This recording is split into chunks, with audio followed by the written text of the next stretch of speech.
Live from the world's capital markets, here are the latest financial headlines brought to you by News Factory.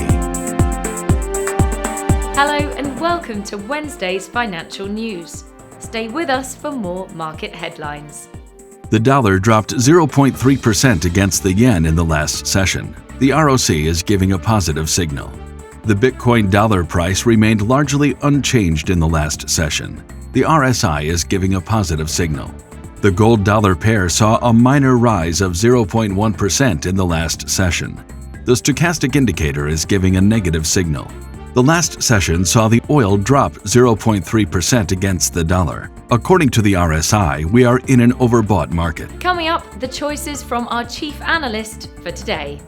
Oil prices climbed on expectations that a limited production increase by major oil producers and a solid post-pandemic recovery in fuel demand will keep a tight supply condition.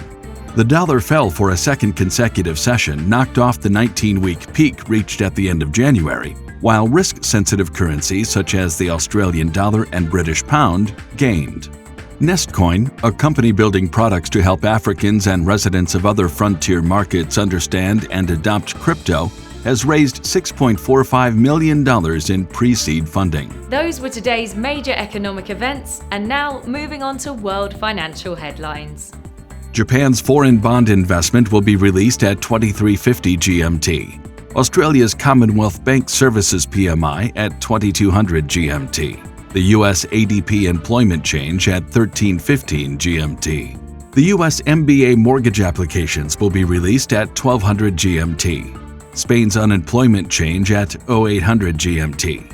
Australia's AIG Performance of Construction Index at 2130 GMT. We hope that you've enjoyed Wednesday's market outlook. On behalf of all of us here, we wish you a productive trading day. Be sure to join us tomorrow morning for the latest news and events from the financial markets.